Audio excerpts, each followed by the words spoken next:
ODF 1 का success Mahatma Gandhi के 151st anniversary पे और ODF 2 की ओर आप अग्रसित हैं, कितना प्रोत्साहित है और कितना बड़ा ये चैलेंज?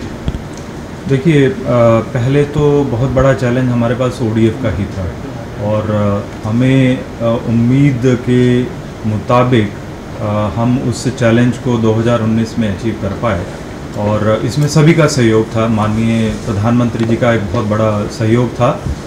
उन्होंने इसमें ना केवल नेतृत्व दिया परंतु इसके अलावा हमें ज़रूरी जो उसमें पैसा लगता है वो भी प्रदान किया और लगभग 1 लाख करोड़ का जो एक अनुमानित राशि है जो सभी राज्यों ने इसमें खर्च की, वो एक बहुत बड़ी राशि है।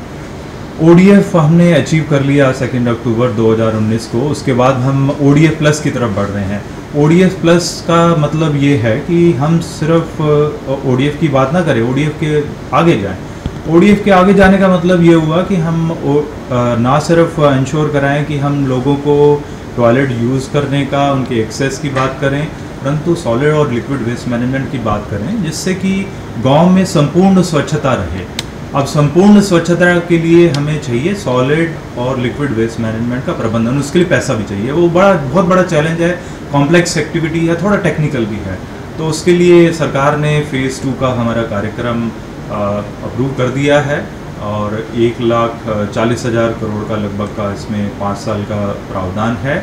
और इसमें सबसे बड़ी एक बात उभर के जो आ रही है कि 15वें वित्त आयोग ने एक्सक्लूसिव यानी कि टाइड ग्रांट्स तय किए हैं सैनिटेशन और ड्रिंकिंग वाटर की। शायद आप सब लोगों को मालूम है कि लगभग 30,000 करोड़ का जो ग्रांट है इस साल के लिए ही है, यानी कि 20-21 के लिए है। उसमें से 15,000 करोड़ ऑलरेडी दिया जा चुका है। तो चैलेंज बड़ा है। चैलेंज के साथ साथ में सरकार ने उसको पूरा सपोर्ट भी कर रही है और हमारे को राज्यों से भी बड़ा अच्छा सहयोग मिल रहा है। जिस तरह से आपने कार्यक्रम अभी देखा, उसमें जिस तरह से लोगों ने बढ़ चढ़ कर हिस्सा लिया है और लोगों की अपनी ही एक तरह से कमिटमेंट दिखती है कि लोगों ने आगे बढ़ के कहा कि हम जैसे आप अभी तक ODF के लिए कार्य किया, ODF प्लस के लिए भी कार्य करेंगे।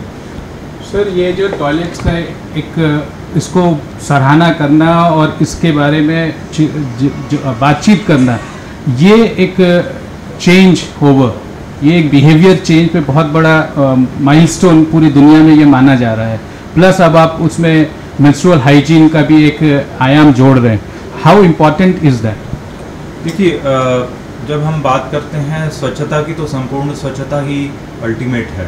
तो संपूर्ण स्वच्छता में चाहे हमारी वातावरण की स्वच्छता हो, चाहे हमारी पर्सनल हाइजीन की बात हो, ये सब पहलू जुड़े हुए हैं।